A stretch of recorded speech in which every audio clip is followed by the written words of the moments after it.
perigo pelos rios, pelos mares. Para você ter uma ideia, Paulo ele sofreu 5 açoites, e cada uma delas foram 39 chibatadas.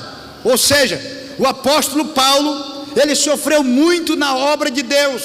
E muitas das vezes nós reclamamos, e a gente para observar, a gente não passou por nada.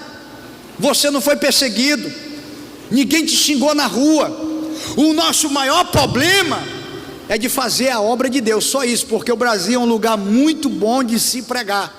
O apóstolo Paulo, por 3 vezes, ele foi açoitado com vara, 3 vezes ele sofreu naufrágio, ele foi uma vez golpeado na cabeça, ele foi jogado dentro do cárcere.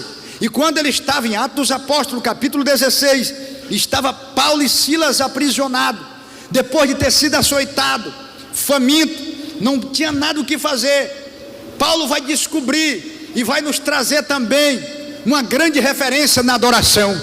Eles estavam aprisionados, famintos, e eles começaram a adorar, exaltar e glorificar. A Bíblia diz que os alicerces se moveram e as portas se abriram. Há um poder na adoração. Ou seja, é diferente você cantar, é diferente você ser um levita. Adoração vem da alma, vem do coração. Você adora a Deus porque Ele é digno, você adora a Deus porque Ele merece, você adora a Deus porque você é um adorador. Quando você adora a Deus de verdade, não importa se você canta bem, não importa se você tem uma boa voz, o importante é você adorar a Deus.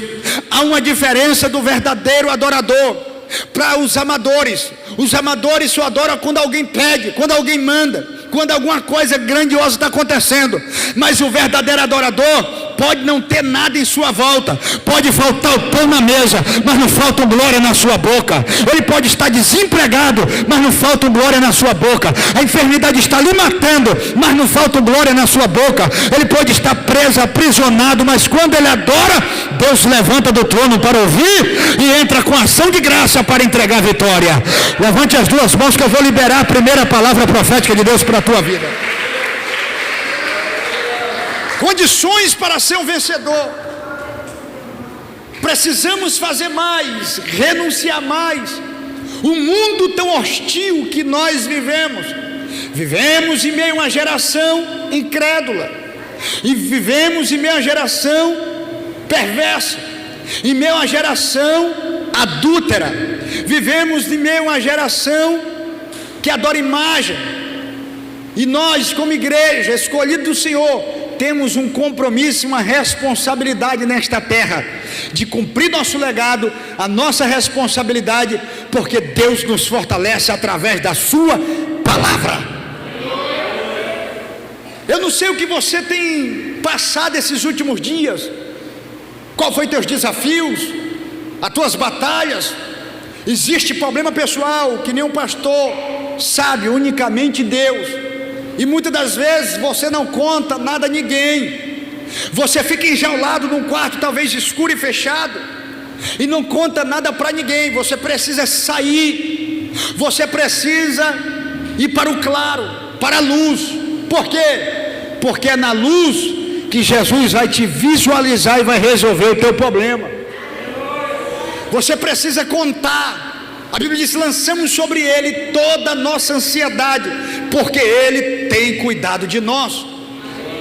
A fé de Paulo estava em Jesus. Ele foi um homem preparadíssimo por Gamaliel, um doutor da lei. Paulo conhecia o grego, o hebraico, o aramaico. Paulo era um homem instruído em tudo aquilo que os sacerdotes ensinavam, em tudo aquilo que ele foi educado por Gamaliel. Foi um homem preparado.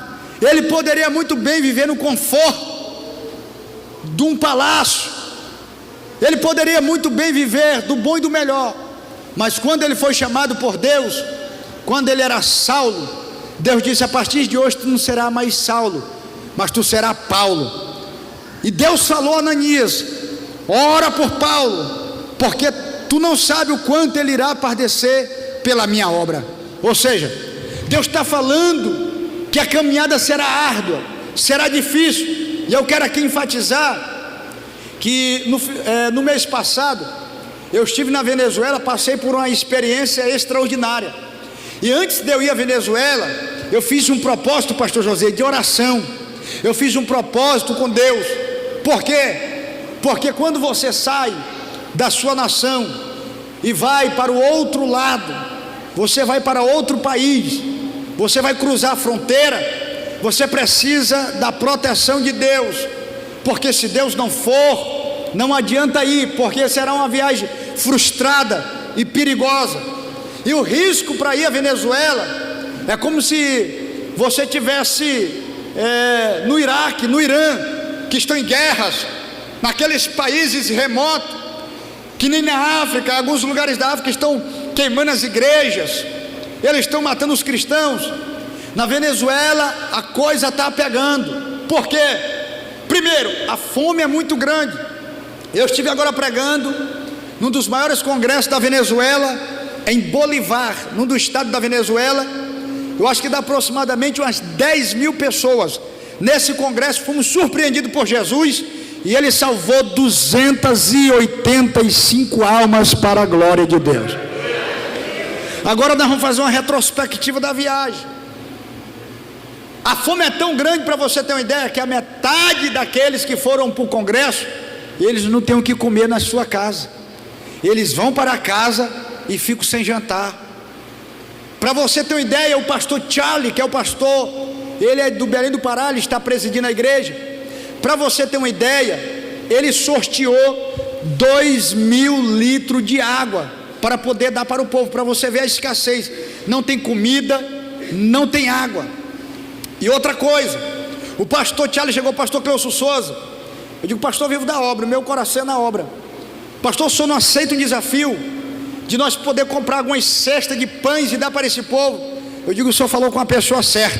Por quê? Porque o meu coração está no reino, está na obra, e devemos investir, porque você está plantando numa terra fértil.